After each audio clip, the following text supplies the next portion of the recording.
Behbudiyaniki 11-yilda yozilgan bu asari keyin 14-yilda sahna yuzini ko'radi. Shu bilan boy o'zbek dramaturgiyasi jahon dramaturgiyasi paydo bo'ldi deydigan bizda bir katta iftixor tuyg'usi bor endi. Endi Behbudiy domlani shaxsiga to'xtalsakda, o'zi drama yozib, spektaklda rol o'ynagan. Ya'ni bu jasoratga biz nima berishimiz kerak, baho berishimiz kerak ekan avlodlar. Endi Behbudiy har safariga borgan. Yevropaning ma'lum bir mamlakatlardagi madaniy hayotdan yaxshi xabardor bo'lgan. Yevropadagi teatr san'atini uzoq og'zaki teatr emas, balki rasmiy klassik teatrni uzoq asrlik tarixga ega bo'lgandan xabardor bo'lgan. Balkim o'sha har safarda bo'lgan mamlakatlarda keyin oyna jurnal tashkil etgandan keyin 12-14-yillarda yana sharq mamlakatlariga, Yevropaga yaqin chegaradosh mamlakatlariga safarga borib keladi. Mana shunda teatr to'g'risidagi yangi maktab to'g'risidagi tasavvurlari ancha boy edi. Har holda qaytib kelgandan keyin o'zbek Turkistonda dramaturgiya janri paydo bo'lishi kerak degan tasavvur bilan Padarkush degan piyesasini yozadi. Va Padarkush piyesasi 13-yilda kitob bo'lib chiqadi, 14-yilda sahna yuzini ko'radi. Birinchi marta Samarqandda qo'yilganda o'sha ham rejissyorlardan biri bo'ladi, ham bosh rollarni ijro etgan artistlardan biri bo'ladi va shu tarzda namoyish etiladi. Samarqandda bu asar namoyish etilishi juda bir katta madaniy voqeaga aylanib ketib qoladi. Bir necha kun mobaynida tomoshabinlar orasida endi mullalar ham bor, hunarmandlar ham bor, mudarrislar ham bor, talabalar ham bor. Bir necha kun mobaynida talabalar, tomoshabinlar mana shu asarni takroran qo'yishini talab qilishadi va ularning butunlay dunyoqarashini bu asar o'zgartirib yuboradi. Har holda bu milliy uyg'onish adabiyoti, milliy uyg'onish teatri nomi bilan atalayotgan o'sha jadid adabiyoti, jadid teatri mana shunday asar bilan boshlanib, xalqni uyg'otadigan ma'naviy kuch, madaniy kuch ekanligini ko'rsatgan. Va bu albatta Behbudiyni faqat dramaturg sifatida emas, xalqni uyg'otadigan, xalqni peshqadam kishilardan biri ekanligini asoslaydigan fakt bo'lib qolgan. Keyinchalik bu asar shunday katta muvaffaqiyat qozonganki, hattoki mana shunday asarni biz ham yozishimiz mumkin. Va o'zbek xalqini teatri boshqa xillar teatrlarga o'xshab rivojlanishi kerak va turli joylarda bu asarlar qo'yilishi kerak edi. Oldin Padarkush Turkistondagi eng yirik shaharlarni aylanib chiqadi. Turli havaskor to'dalari asosan Samarqandga Behbudiy tomonidan tashkil etilgan truppa aylanib chiqadi. Bundan tashqari Toshkentda truppa tayyor bo'ladi. Namanganda truppa maydonga keladi. Bular ham Padarkushni qo'yish bilan xalqning o'rtasida endi tug'ilib kelayotgan teatr san'atiga katta mehr uyg'otishadi. Va shu paytda, ayni paytda Hoji Mo'yinga o'xshagan Behbudiyning atrofida Nusratilla Qudratovga o'xshagan yangi dramaturglar o'zlarini dastlabki asarlarini, sahna asarlarini yoza boshlaydi. Toshkentda Abdulla Qodiriyning Baxtsiz kuyov degan asari bor. Mana shu Baxtsiz kuyov degan asarni Abdulla Qodiriy aytganki, men Behbudiyni Padarkushni ko'rganimdan keyin mana shu asarni qanday qilib yozib qo'yganimni o'zim ham bilmay qoldim. Behbudiyning asari menga shu darajada ta'sir qilib, mana qo'limga qalam tutgan va Baxtsiz kuyov piyesasini yozishga go'yoki menda katta ishtiyoq hosil qilgandir deb yozgan. Keyin albatta ular mana Irmayev, Abdulla Avloniy va boshqa dramaturglar paydo bo'lishadi. 16-yildan boshlab esa Ozarbayjon Nasibga Nurxullo rahbarligidagi teatr truppalari kelgandan keyin endi musiqali teatr san'ati ham paydo bo'la boshlaydi. Birinchi G'ulom Zafariyevning bir pardali pyesalari Bahor degan, Gunafsa degan, keyin 16-yildan keyin 19-yilda bo'lsa kerak Halima degan birinchi o'zbek musiqali dramasi paydo bo'lib, bu nihoyatda katta o'tdi. Behbudiyning Padarkushga o'xshagan katta aksiylar beradi. Naim aka, mana Padarkush asari kitob bo'lib chiqqaniga 100 yil bo'lyapti. Mana 13-yilda o'tiribmiz bu yil. Bu 13-yilda 100 yil bo'ladi. Ya'ni oradan 100 yil o'tib qanchalik dolzarb mana shu birinchi tajriba. Bugun ham o'qisa, bugun ham tarbiyaviy ahamiyati, badiiy ahamiyati bormi bu kitobda? Padarkush yoki o'qimagan bolaning holi deb nomlagan. Endi hozir shunday bir davr bo'lyaptiki, endi masalan, sobiq Sovet respublikalari mustaqillik bo'lgandan keyin endi jahonda hukm surayotgan bozor iqtisod siyosatiga o'tdi butunlay. Mana shu bozor iqtisod siyosatiga o'tganda ma'lum darajada madaniy va qadriyatlar o'zini ilgariga katta kuchini yo'qotganday bo'lyapti. Mana shunday bir paytda ma'lum bir odamlar o'zini ro'zg'orini eplashtirish uchun, o'zini oilaviy maishiy iqtisodiy muammolarni hal qilish uchun pul topish yo'liga boshqa yo'llariga kirib, ozgina adabiyotga bo'lgan, san'atga bo'lgan mehri oldingidek porlab turmayotgan bo'lishi mumkin. Mana shunday paytda badarkush o'qimagan bolaning holi deb, agar hozir endi boshqa ilm fan taraqqiy etgan zaman, texnika taraqqiy etgan zaman, mana shu ilm fan va texnika taraqqiy etgan zamonda shu davr bilan ham qadam bo'lmagan avlodlar yana qoloqlikka giriftor bo'lishi mumkin. Shuning uchun Behbudining o'sha asari hozir ham bong o'laroq faqat o'qimagan bolaning holi emas, balki jamiyatni taraqqiyotidan, san'at, texnikani, ma'rifat taraqqiyotidan orqada qolayotgan avlodlar ham uyg'otishga chaqiradigan bong bo'lib yaranglashi mumkin. Naim aka, bizdagi ma'lumotlarga ko'ra, mana Oybekning Qutlug' romanida o'sha yerdagi Jadid Abdushukur bilan Mirza Karimboyning bir dialogi bor. O'shanda Mirza Karimboy Padarkush spektaklini borib ko'rganini aytib tanqid qiladi. Nima foydasi bor bu spektaklni? Mana shuni bilasizmi, mana shuni mana epizodni?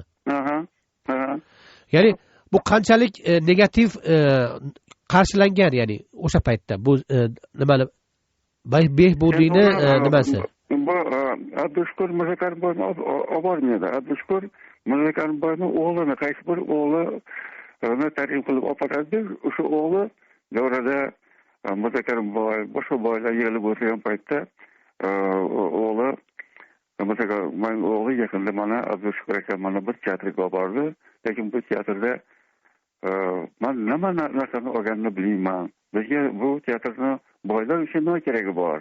Biz usiz ham pulni topish yo'lini bilamiz degan gapni aytadi. Lekin Abdushukur jadid adabiyotini jaydchilik harakati namoyandalaridan biri sifatida hozir pul topish uchun ham ilmli bo'lish kerak. Mana ilmli bo'lmasdan pul topayotgan odam boshqa boykasod bo'ladi degan bir fikrni aytadi.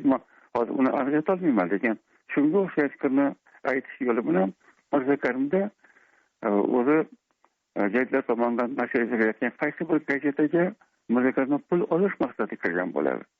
Chunki o'sha gazetlarni olib borayotgan ishlariga Mirza Karimboyda ozgina hurmat tuyg'usini uyg'otishga harakat qiladi.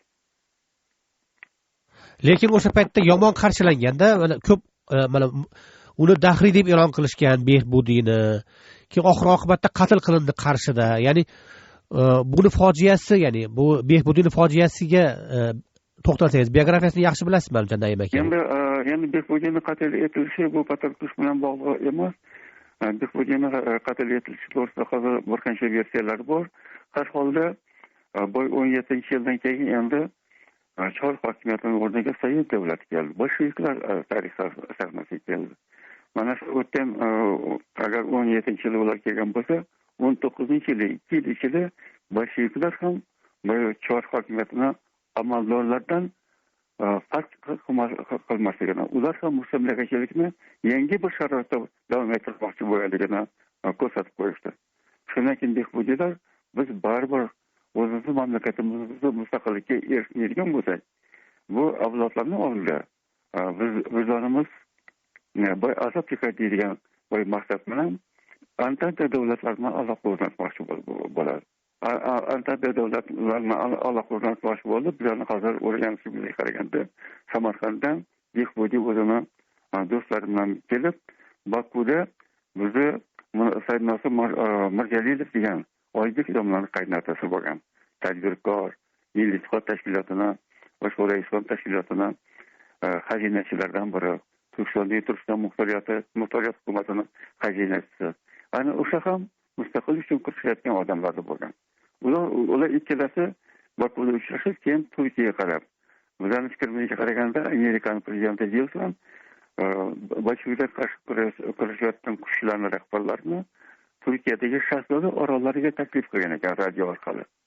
Endi ba'zi bir tarixchilar bular Versal sulhi bo'yicha reportaj bo'layotgan konferensiyaga borish kerak edi deyishyapti. Saidnosir Mirziyoyev Bokuda Behbudiy kelishini kutadi. Vaqtida kelmagandan keyin turli yo'llar bilan turli odamlar bilan surishtiradi. Oxirida Behbudiyni qatlashtirganini ko'rib, keyin Turkiyaga borish niyatidan qaytadi. Ya'ni Said Olimxon tomonidan qatl etilgan Qarshida degan informatsiya bor-da. Endi o'limi esa uni mana shunday ketmoqchi yo'llardan ketib bormoqchi bo'lganligini GPU davlat siyosiy boshqarmasi xabardor bo'ladi. Xorijiy olimlardan bittasi Utkin degan GPUning odami uni Buxoro amirga sotib bergan degan gap bor. Va bir tomondan Buxoro amirining qo'li bilan Behbudiyni o'ldirganligi jadidlarni Buxoro amirini himoya qilib bolsheviklarga qarshi kurashmoqchi bo'lganligini bo'lishiga sabab bo'lgan. Endi Padarkush spektakliga qaytsak, nima uchun bu o'sha paytdagi nimalardan mullalar tarafidan yomon qabul qilindi va nima uchun daxli deb e'lon qilindi Behbudiy? Endi Padarkush aholining keng qatlami tomonidan endi mullalarning ma'lum bir qismini qabul qilgan. Lekin albatta yangi usul jadid maktablari tashkil bo'lganda, mana Samarqandda ham usul jadid maktablaridan birini Samarqandda o'sha katta bo'y madrasalarning oldida ularni bo'yi o'lim jazosi hukm qilingan fatvo e'lon qilingan edi. Lekin shunga qaramasdan jadidlar o'zlarini yangi maktablarni ochishda davom etishgan.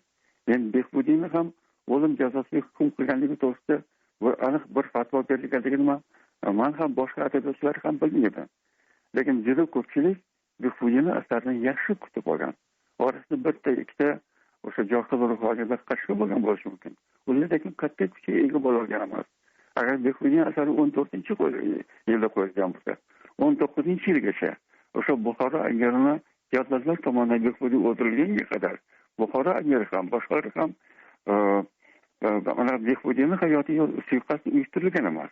Endi Behbudiyni bugungi adabiyotimizdagi, bugungi o'zbek millatidagi o'rni qanaqa? Ya'ni Rossiyadagi Tolstoychalik o'rni bormi? Bir nimasi, bir o'lchovlari bormi? Kim bu biz uchun Behbudiy? Bugungi yosh avlod bilmas ekanda. Behbudiyni hozirgi O'zbekistonda juda katta hurmat qilinadi. Samarqandda Behbudiyni yirik sanalari bo'lganda, tavalludi yirik sanalar bo'lganda bir qancha marta u yerda Toshkentda tadbirlar o'tkazganmiz. O'tgan yili o'sha Padarkushda yozilganligi 100 yillik munosabat bilan O'zbekiston adabiyot san'atida mana bir kattagina maqola e'lon qilingan. Endi bu kelgusi yili o'sha Padarkushning saxiy yuzini ko'rishi va o'zbek teatri paydo bo'lishi munosabati bilan balkim o'zbek teatri yoshlar uyushmasi bilan birgalikda qanday katta tadbirlarni o'tkazish mumkindir. Bu hali qaysi darajada o'ylanyapti, men bundan bexabarman. Lekin fakt shundan iboratki, Behbudiy o'zbek teatr san'atini paydo bo'lishiga tamal toshini qo'ygan ulug' ijodkor sifatida milliy uyg'onish harakatining zabardast arboblaridan biri sifatida nafaqat adabiyotshunoslar, tarixchilar, balki hozirgi jamoatchilik tomonidan ham katta e'tirof bilan, katta hurmat bilan tilga olinadi. Naim aka, katta rahmat sizga. Endi bitta savolda mana Behbudiy teatrni rivojlanishini orzu qilgan. Lekin bugungi kunda O'zbekistonda teatr rivojlangan, kino rivojlangan. O'zbekiston eng ko'p kino ishlab chiqaryapti. Lekin o'sha teatrlarda super qaynona, super kelin kinolarda ham kabi o'sha ko'ngil ochar narsalar bor. Tarbiya, o'sha Behbudiy aytgan tarbiyaviy bir fojiaviy saboq beradigan maktab bo'ladigan narsalar kam. Endi bu aytganda hozirgi paytda O'zbekiston yangi va iqtisodiy siyosiy tuzumga o'tdi. Ilgari sovet davrida bizda faqat sovet mafkurasidan sug'orilgan sahna asarlarni sahnada ko'rsatilardi, televizorda ko'rsatilardi.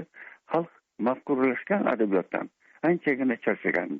Mana shundan keyin yangi O'zbekiston xalqining tarixida yangi davr boshlanganda xalqda ozgina yengil nafas olsa, ozgina o'yin kuliga, ozgina komediyalarga bo'lgan ehtiyoj katta bo'ldi. Mana shu ehtiyoj tufayli teatr repertuarlaridan ko'proq komediya, hazilbob asarlar o'rin egalladi. Yani bunga ham xalqning ehtiyoji qoldi endi hozir shu kecha kunduzda. endi teatrlar o'zlarining repertuarlarini jiddiy asarlar bilan boyitishyapti. Mana hozir shu kecha kunduzda masalan hozir Milliy teatr sahnasida odam savdosiga boshlangan yoki bo'lmasa odamlarning qadr qimmatini ruhiy qadriyatlarni, ma'naviy qadriyatlarni odina hayot tortishiga qarshi bir tarbiyaga ahamiyati ega bo'lgan pyesalar qo'yilyapti. Bundan keyin yana teatrlar ham o'zbek dramaturgiyasining eng yaxshi namunalarini, masalan, Rustam degan Umarjon Ismoilovning pyesasi bo'lar. 30 yillarda katta shuhrat qozongan. Shunda pul nima deb, pul bunday deydigan katta monologlar bor edi. Mana shu o'sha asarni qo'yish bilan, qayta qo'yish bilan va pulga hirs qo'yish, bu yomon oqibatlarga olishi mumkin bo'lganini mumkin ko'rsatadigan sahna asarlarni sahnaga olishdi. Va xalqni endi yana boshqa xalqni mentalitetini yana barqaror bo'lishga xizmat qiladigan asarlarni qo'shishga hozir katta urinish ketyapti. Hozir teatrning repertuarida Abduqodirning asarlari, ruhida yozilgan yangi asarlar bor. Zamonaviy mavzularga jiddiy mavzularda yozilgan yaxshi asarlar bor. Yana bir qancha asarlarni bular mo'ljallab turishdi. Har holda komediyani davri o'tgan. Endi xalqqa ruhiy oziq beradigan, xalqni yaxshi tomonga buradigan, xalqni nigohini yaxshi tomonga qaratadigan asarlar yaratishga hozir e'tibor berila boshladi. Mayli. Naim aka, mana Padarkushdan beri o'tgan 100 yil saboqlari nima, masalan? O'sha 100 yil oldingi gaplar bugun ham dolzarb deb aytdingiz. Padarkush asaridagi gaplar, ya'ni 100 yil nima, asar uchun qanday baho berish uchun qanday vaqt bu 100 yil? Endi shunday asarlar bo'ladiki, o'sha asarlarda bu ilga surgan g'oyani har bir davr o'ziga moslab boshqaradi. Hozir masalan o'qimagan bola yo'q bizning jamiyatimizda. Maktabda o'qimagan, maktabdan chetda qolgan odam yo'q. Lekin shunga qaramasdan o'sha Padarkushning asosiy g'oyasi faqat o'qimagan emas. Hozirgi kunda endi masalan ozgina o'qishga kamroq e'tibor berayotgan, oliy o'quv yurtini shunday paydo bo'lganki, oliy o'quv yurtini bitirgan odamlar bozorga chiqib ketishgan endi. Ana o'shalar hammasi sekin qayta boshlashyapti. Bu taraqqiyotning kaliti ekanligini xalqni ko'ngliga quyish maqsadida Padarkushning ma'lum bir g'oyalar o'zini dolzarbligini saqlab qolishi mumkin. Mana shu Padarkushning mana shu nuqtai nazardan hozir ham ahamiyati bor deb aytishim mumkin.